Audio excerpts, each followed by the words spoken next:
Hey, what's up guys, aarava here, and welcome back to another episode of my F1 22 My Team Career Mode. This is episode number 9 today for the Canadian Grand Prix in Season 1. If you guys did miss the previous episode at the Azerbaijan Grand Prix, then be sure to go check that one out before you see this one, because we had 10 DNFs in qualifying around Baku. It was quite a mess, and then even in the race, there was some more DNFs in the race, and it was just a whole roller coaster around that weekend, and we ended off with a very shocking win with, spoiler alert, George Russell winning around Baku in the Mercedes. Yep, the Silver Arrows have won a race now in this already alternative 2022 universe of Formula 1 that we are creating on the game here. It was a difficult race for us. We actually really didn't have that much race pace, and we were fighting a Williams car legitimately for the entire race, most of it, with Alexander Albon. So we managed to just about salvage 1 point, but the car unfortunately is not getting that much quicker now after initially looking quite good in terms of how much we're improving the car. The teams around us are upgrading just as much, if not more, but this will help. A brand new sponsor with Lupo Industries, and a little bonus, because you might know, if you watched the episode, we had that ERS issue early on in the race. Well, we get 320 R&D points because of that issue, but Lupo Industries, a secondary sponsor onto the car, because we've got over 10 acclaim level as a team. That's going to be a real aid for boosting the money we have coming in, because ultimately that will allow us to upgrade facilities on the HQ and then make further upgrades, or just improve, personnel with our teammate, how he performs, more acclaim if we are to maybe upgrade marketing potentially. At the moment it's a tricky one because we don't have enough money to potentially move on to level 2 on the engine or the aero side of things, and so that's got me thinking about maybe upgrading the personnel again, or looking to that marketing upgrade, because we, if we can, further the rate of acclaim we get, that's going to help us long term just earn back the money basically, and earn more money to just build out this team. And in this early stage of the season, the career as well in Season 1, is there any point getting to level 2, because we don't have the R&D, we don't have the facilities, ironically, as my saying is going to go, to actually afford to do, make use of that level 2, is what I'm getting at. But what we are going to do is, actually, before I was looking at these HQ facilities, I actually went ahead and purchased this major engine power upgrade that got us down to 435 R&D, you may see on the top right there, because I think, it's worth plowing on with upgrades as much as we can. But when it comes to the long-term planning of facilities, yeah, I don't know. I think we're at a nice steady level where by the end of the season, we'll reach the point where we need level 2 facilities. But that can wait then to the end of the season. Right now, I think maybe now's the time to just save up a little bit to maybe purchase a marketing upgrade, maybe purchase some more personal upgrades, and then obviously ultimately also afford our contract renewal with Felipe Drogovic. But we now come into Montreal, the race weekend. We've got an autocross challenge here in the Mercedes AMG supercar, and this one ends up being actually a really challenging one. It's actually quite a lot of fun, I can't even deny it, halfway through this point, because the first bit seemed pretty easy, I'm getting through all the gates, but then there comes some really tricky parts. It's so hard to see the gate coming up, and when you're at a track like this where it kind of opens up to kind of go full throttle, get up to 4th gear even, you're going so quickly, but you have to slow it down just like this. As on the exit, I got duped a little bit. I almost didn't make that, having to go down to 1st gear to make that left-hander next gate, and then again here flooring it into 4th gear, but then wanting to back off a bit to just suss out where the hell the next gate's going to be. There kind of nearly almost caught me out, and I'm right on the edge and tiptoeing of just concentration of where we're gonna have to place this supercar. And unlike the F1 car, it's so cumbersome in comparison to what I'm used to normally on this game. So close to that gate, that could have been disaster. And it's all to get some more acclaim, and not too much money, but a little bit more money in the bank account for the team. So around this bend, that was a tight one, the hairpin, and this is going to be the back straight off the exit, the hairpin. Last couple of gates, this one was quite tight as well. second gear, going from right to left-hand side of the circuit. And we come through, though, to get the gold this time round on the autocross. And after doing the Friday practice programs, we have got enough R&D to go ahead and purchase a minor drag reduction upgrade. Costs quite a lot, though, to say it's a minor upgrade, but we don't have too many discounts on that one, unfortunately. So it is what it is. You have to spend the R&D at some point. You can't just wait and wait for the discounts. But, you know, you can see that I'm looking around at, you know, what other upgrades we could do. There are times where I'm frustrated we don't have maybe simultaneous upgrades on the facilities. I could go ahead and purchase them, to be honest, on the engine side of things with the money we have. But like I said, I actually think at this stage, I'm okay with trickling in the upgrades slowly, because money-wise, we're in no position to level up the team too much anyway. And R&D-wise, we're not earning that much for it to be, you know, yes, it's annoying I can't buy one small upgrade there, but, you know, we're not earning so much R&D right now that it's just ridiculous that we don't have simultaneous upgrades on the engine department, let's say. So, you know, slow and steady is the way this season is going to go. You know, we've chosen newcomer. We've had, you know, we've got those very harsh career settings that you guys voted for at the start of the season in part 1 and part 0. So, you know, it is going to be a bit of a slow grind this season, but I think there's going to be a point later in the season, like I said, at the end of season 1 into 2, where we start snowballing a bit and we start seeing a bigger trajectory at the front. But it's now time for qualifying around Montreal, and we're well underway, and hopefully this is our one and only flying lap. I'm so confident of it only being needing one lap that we've left it till 5 minutes to go to set this lap, as we're going to come towards across the line. It's going to be a 1:10.520. That's a pretty damn handy time for our first lap in anger. What is not a great time for Leclerc is a crash in qualifying. The championship leader crashed in Q1. Yep. I was in the pit lane, ready to go out again, and I saw yellow flags. Leclerc was out. I had to look at a replay. I had to go on track to see the replay of it. I just about caught it. Leclerc steams into the Wall of Champions. Now, in a funny way, maybe that's a good omen for him of, you know, generally world champions crash into that wall. So, is that a sign of he's going to be a world champion this season with the championship lead he's got right now? But, I don't know. It's a shocker for him. It's a shocker for Ferrari, because Sainz is knocked out. Somehow, I say somehow because if you look closer, he set a 1:10.1, so that would be enough to get through into Q2 easily, but I don't know what's happened. Maybe there's a penalty that he's got, but it's not shown it on the screen. Whatever the case is, for the second time running, we've had a bit of a weird kind of, you know, booky qualifying session, and Sainz is knocked out as well. So both Ferraris are out in the first part of qualifying. It's a calamity for them, and it's going to be joy to Red Bull and Mercedes faces, I'm sure, as they go into the next part of quali. So we're into Q2 then. Both Ferraris out. That means, you know, at best we've got 2 free positions at our disposal to try and get through into the top 10 shootout. Let's see. Our first lap was only good enough for P12. I say only. That's still a pretty damn good position. I think we got spoiled last episode by our first ever Q3 appearance because of all the DNFs. So I would take P12, but let's see if we can improve here around one of my favourite circuits. We nearly gained 3/10 alone on the entry and exit of the hairpin. We then lose a little bit though, as we're a bit overcautious maybe on the curbs into the last chicane before the Wall of Champions, across the line for ultimately a quarter of a second gained, but still just P12. And by the time we get to the end of the session, we're humbled because everyone else speeds up quite a fair amount. Lewis Hamilton looking pretty damn rapid. Verstappen, though, up there. Both Red Bulls through. George Russell, the last race's race winner, only just gets through. I mean, there was quite a hefty time between him and Bottas, but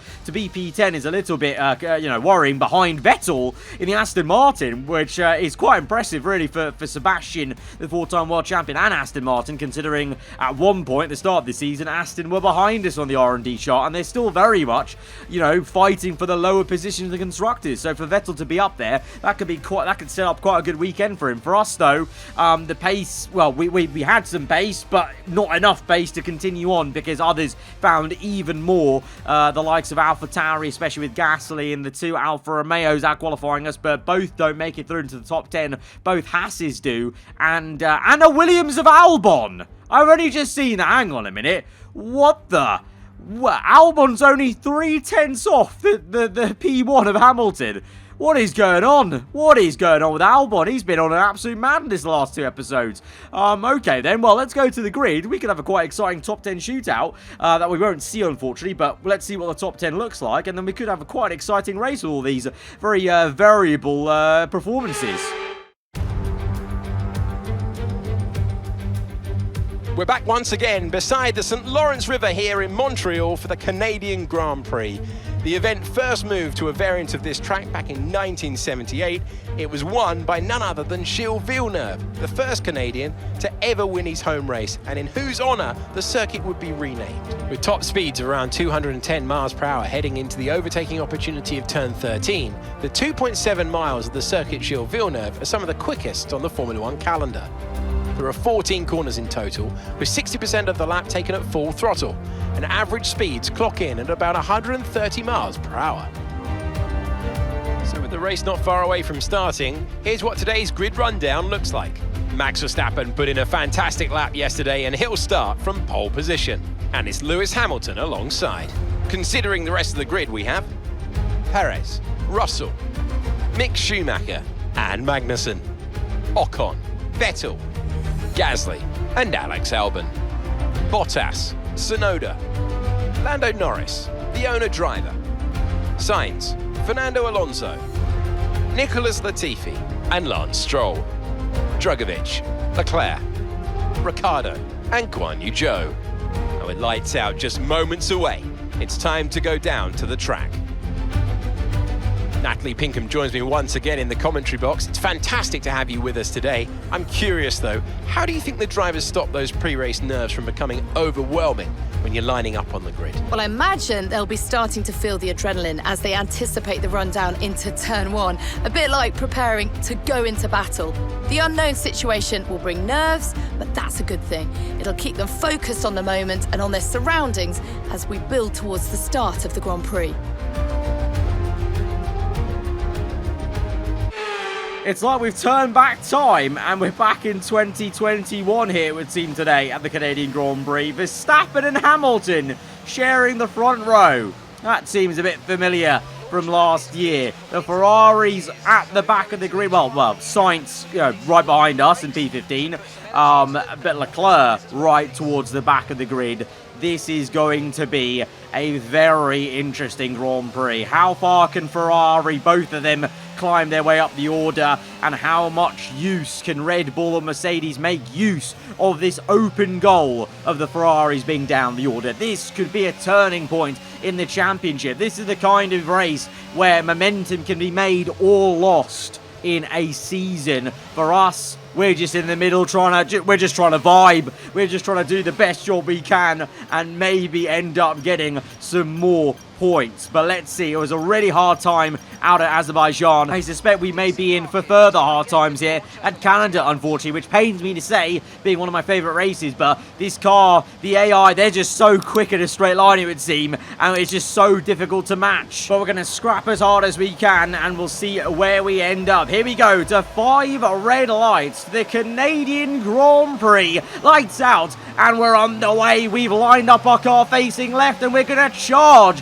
towards the left-hand side and punch a hole in between Tsunoda and Lando Norris. Side by side with the Williams. Yellow flags behind, I think, as there's an incident there. I see a few cars piled up on the mini-map. Lance Stroll is at the Grand Prix. One of the home favourites is out early doors as the virtual safety car is deployed, but we're up into P12, so that's a pretty decent start. 2 positions gained. This is why Stroll is out of his home race. The Aston Martin sizing up the Alpine and the Williams, but ultimately just breaks his front right on the Alpine, and Leclerc got held up in that, and he reverses to avoid the Aston Martin, and in doing so, he's actually been overtaken by Ricciardo there. So in the end of it, Leclerc now is in last place, stone dead last on the road, with Stroll out, and he's P21. Meanwhile, at the sharp end, Hamilton may have got the front row, but Sergio Perez will make it a 1-2 for Red Bull. Perez even dives down the inside of Verstappen. Hang on a minute. Oh my God. If it wasn't for the virtual safety car, we could have maybe seen Sergio Perez leading this race, because he is on the softs. That is an important distinction. He's on the soft tyres, whereas everyone else is on mediums, as we all look to try and do the one-stop, medium to hard. Perez gambling for the two-stop around here. Back to our POV then on the restart. Virtual safety car only, so it's going to end pretty soon into the hairpin, but we have a chance maybe to get Bottas, as Bottas has a look at Albon, but locks up, trying to stay with the delta time, and leaves himself vulnerable. We go on the outside. Oh, Gasly nearly hits the wall, and there's a whole ass mess ahead of us, and now we've got a great run. We've jumped Albon, and we've got the run on Gasly, because he nearly hit the wall. He nearly made contact with Albon as well, and we're going to absolutely send it down the inside at the end of the longest lap one here. You're going to see it, Canada, maybe. We get up into P9, so all things considered, that's been an amazing start for us there. Really made use of Bottas's mistake of locking up, trying to stay under the delta time under virtual safety car, and Gasly's mistake there. Meanwhile, lap 4, Drogovic overtaken by Leclerc. He is now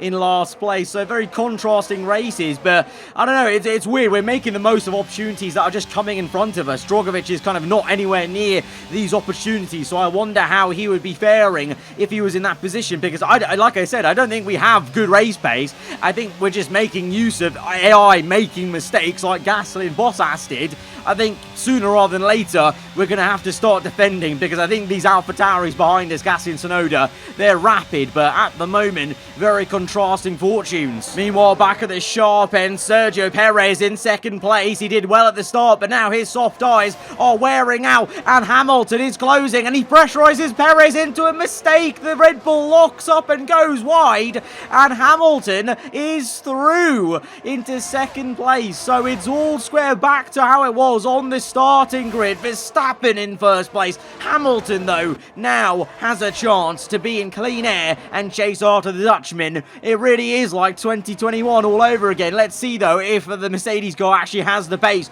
to close up. Meanwhile, for us, we have not got the pace to just keep Gasly away. Like I said, we may have to do some defending. We're using some ERS into the hairpin, but I don't even have that much ERS to, constantly keep deploying to defend. So at some point, you have to maybe give up the position. We're trying our best to fight Gasly, but I can't spare any more ERS, because otherwise I'm going to compromise my entire race if I use too much just trying to defend Gasly. And if he's much quicker, he's much quicker. We have a half look around the outside. In hindsight, a little bit silly to try and move on the outside like that, because that ultimately actually lost me more time into the chicane, as Perez is in then from his soft tyre stint. So he is going now for another medium tyre run. So he's on a two-stop, so he's going to have a long afternoon. He's come out just behind Fernando Alonso, who we know is a very difficult customer, and he's got a whole load of cars after him to overtake. But meanwhile, Goat Tiffy is still keeping behind Carlos Sainz,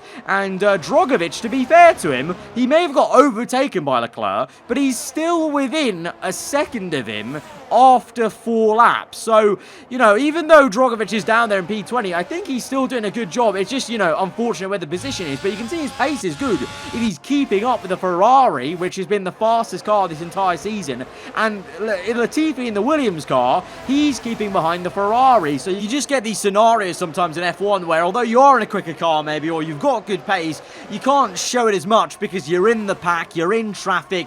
DRS trains are a thing for sure, especially more so even in this new era we're finding. So, it's tricky, we're struggling, but because of the good start we got, it's showing a little bit less. But Tsunoda now is closing up. The AlphaTauris clearly are the quicker car, but maybe with Tsunoda we can fight a little bit harder as we're side by side. Tsunoda gets on the curb a little bit. It doesn't get the best exit. Albon's now joined the party, as well as Valtteri Bottas maybe in the mirrors, but can we get the move on Tsunoda into the hairpin? We lock it up though, but we do have DRS now on him, so it's actually maybe a good thing we were behind him at the detection point. I would have rather have been on the inside of him to try and make the hairpin difficult for him, but we do have DRS. We're using a bit of the ERS as well to close up, and we're going to try and get the right line through, just take the right amount of the sausage curb on the right and the left, open up DRS for the second time. We're down to low ERS numbers, but I think I can sense that we can fight Tsunoda a lot better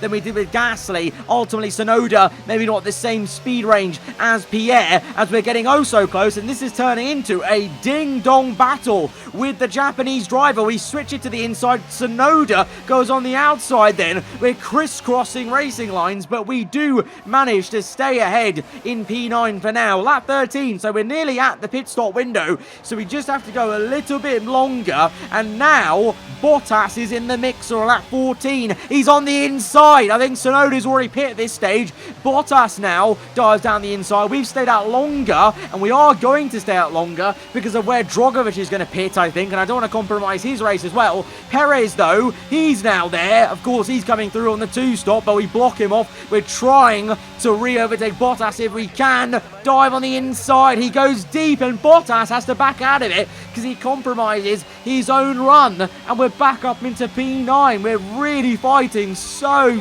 hard for just what is theoretically 2 championship points. It may be even less than that, I don't know, because Perez is closing up and you've still got plenty of cars in and about and amongst us. And the pace has been so slow fighting Yuki, fighting Valtteri, that, you know, Gasly is there in P10. He's already made his one and only pit stop, and he's closed back up to us, so the pace has been quite slow. Drogovic is in, though, and I am going 1 lap longer because of him, because I don't want to double stack him, and I want to try and maybe get him in the race, just not maybe hamper his race any more than it has been hampered. So I've been a good teammate to him. Let's see how the pit stop is. Oh, it's a bit slow there, I can't lie, on the front, and he's going to be jumped by the Alfa Romeo.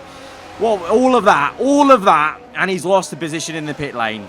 That is just so typical. I'm never going to be nice again with the double stack. I should just pit when I want to, clearly. And we are going to pit now on lap 17 because Perez is looking to make an overtake. He's going to make this a bit awkward. It's very close on the left-hand side, but we are going to come in then for our one and only pit stop in this race onto hard tyre. You can see we really knackered the mediums. Our engine a tiny bit warm, but not too much. You can see the orange icon, but it's nothing that's going to wear out and affect the engine performance too much, because I think the MGH is the biggest thing that has been worn, and that will really only affect the ERS just a tad, but not in terms of pure out-and-out pace of the deployment as such. So we'll be fine on that front. But tyre-wise, well, we've come out in P17, so we've lost a lot of time then by going longer. But hopefully that means at the end of the race our hard tyres will be in better nick, because we've gone about 3 laps longer than a couple of people here. But the hard tyres will take a long time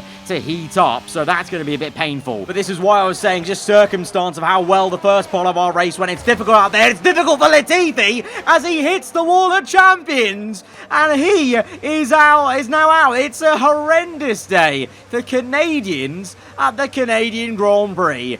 Latifi absolutely smacks it into the wall of champions and brings out the full core safety car. Now this will make things interesting. It was already only 1 second between Hamilton and Verstappen, but now Lewis has a good chance to attack Verstappen on the exit of this safety car period. Meanwhile, you've got the likes of the Haas cars doing really well in P5 and 6. Sebastian Vettel on the Aston Martin, he's having a blinder, still in the top 10, still in some very good points. What a day he's having in the office. Sainz is up into P11, but he's on the soft compound, so he's doing a 2-stop. I wanted to check the onboard of Leclerc. He's on the hard, so Ferrari haven't messed up Leclerc's strategy. He's just a bit lower down in P15, but Sainz, he may have been in the top 10, but he's now had to pit under the safety car along with Ricciardo for whatever reason, and he's come out now just ahead of me in, still in P16 now, so he's behind Leclerc now, all thanks to the very weird 2-stop Ferrari put him on. So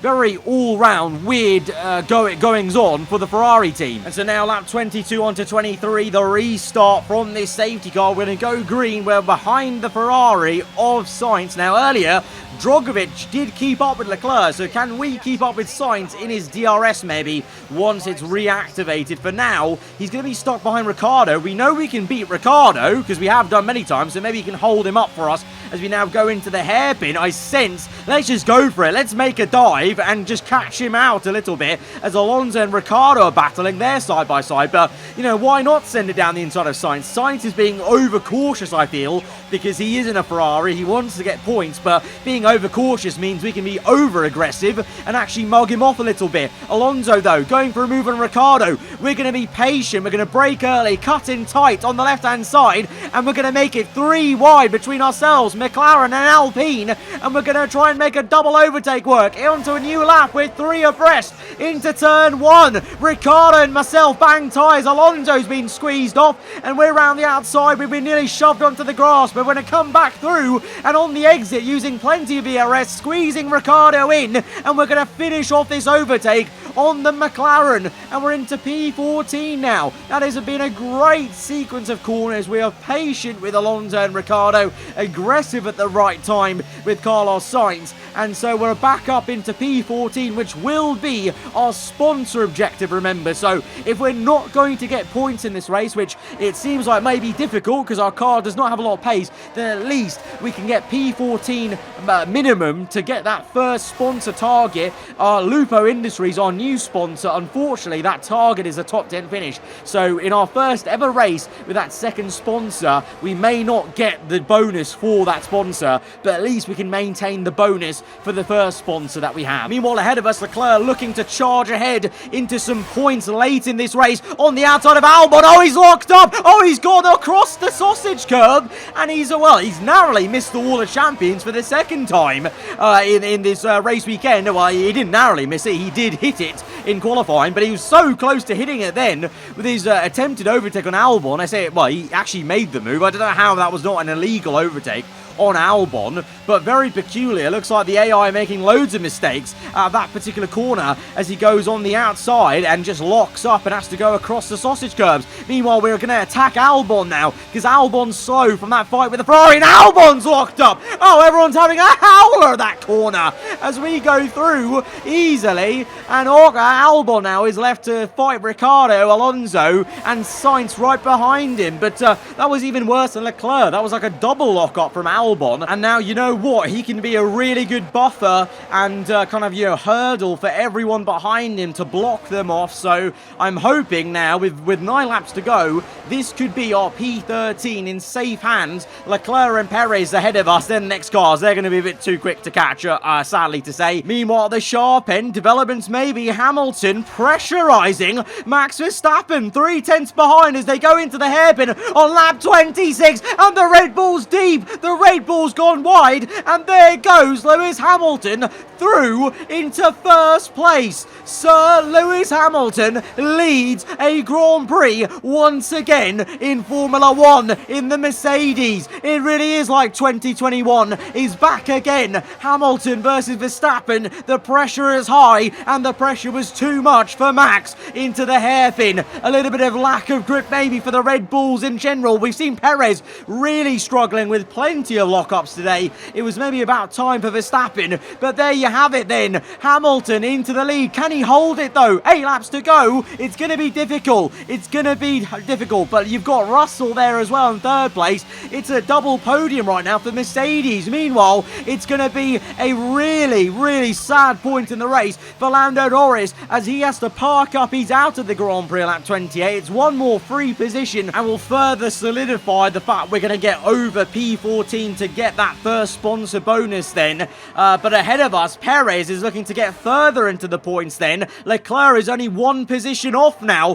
1 point in the championship. Perez on the outside of Bottas. Oh, he's gone straight on, and he's gone into the back of Bottas. Further drama in this Canadian Grand Prix. Perez will have to pit again surely for damage with 5 laps to go, and we've got a replay because behind him, Leclerc just drove straight into the wall. What is going on with the AI at this one corner? In the same way Latifi drove into the wall, Leclerc did as well. There's the replay from Perez's on board. That's Leclerc's on board. You know what, Leclerc, he's lucky he didn't DNF straight away like Latifi, because that was a very similar sort of crash there for him. The one that Latifi got, it's just a bit of rub of the green basically that the Ferrari did not break then. So both cars are in. So that is going to elevate us up into the points-paying position of P10. But at the same time, you can clearly see the safety car is bugged again. And you guys told me in the comments below of last episode that you guys have also experienced this, some of you, and it is just a bug in the game. So it's not just me, that the delta time is a bit broken and it keeps flicking back and forth. So every AI, they're driving to this magical delta time that shouldn't exist right now, because we should all be bunching up to this 80 car. So this is going to play into the hands of, well, the podium runners, because no one's going to be close to them. It's going to play into the hands of Hamilton, because he's going to maintain his gap to Verstappen. And, well, kind of for us as well, with Ricciardo 13 seconds back, this is going to guarantee us P10, because Ricciardo and Albon are 10 and 12 seconds behind us. And, well, those two cars, they're going to hold up everyone behind who's maybe quicker, like Sainz and the Ferrari. So no worries there, as we go green now on lap 33, miles away from the cars ahead of us that we should have closed up to. So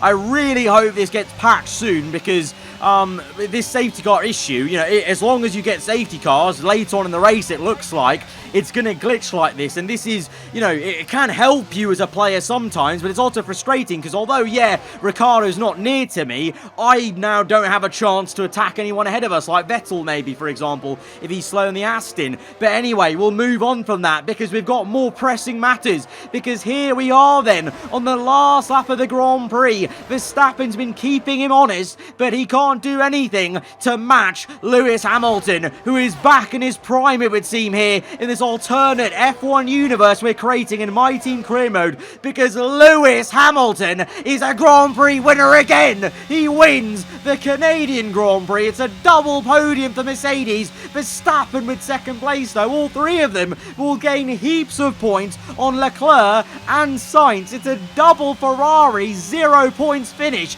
as we come home for one measly point again, just like in Azerbaijan. We're fighting so hard for just 1 point, but you know what? It's as satisfying as ever in this first season. But what a mad race for the championship. Mercedes back-to-back wins. Truly magnificent drive then, and a great performance from the entire team to secure victory here in Canada. Natalie Pinkham, how do you think they were able to set themselves apart today? Well, I honestly feel it was down to the driver and car today. I mean, we could talk driver skill all day, but if you don't have a solid team to back that, you're never going to get anywhere. When you hit that sweet spot of having both an excellent driver and an incredible car, that's when you see results like those that we've witnessed today.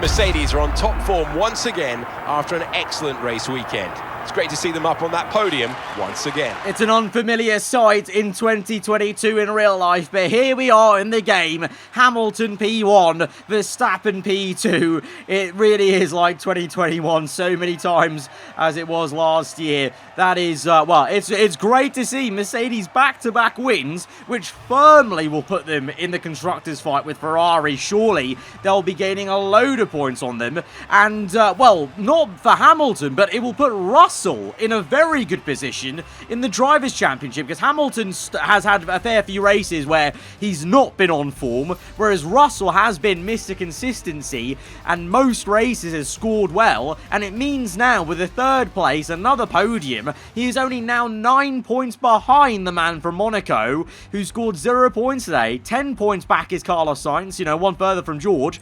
23 points for Verstappen. It's game on for the Drivers' Championship, very much so, and it's game on for constructors, because Mercedes now, they can use this as a bit of a springboard to try and now start chasing after Ferrari. Maybe this will give Red Bull a kick up the arse to really kick into gear and restart their season to, you know, start these consistent runs with Verstappen. But Perez, you know, you got to say he's doing a bit of a poor job, because I think in the championship we're still leading him in the championship, which is quite crazy because he is in a very quick Red Bull car. But a chaotic Canadian Grand Prix ends in Hamilton winning the race, with the championship leader scoring 0, the constructors leaders scoring 0. What a mad one here in Montreal. If you did enjoy it, hit the like button. Let me know what you thought in the comments below. And if you're around here, then do get subscribed for weekly Formula 1 content. I'll see you guys next time. Goodbye.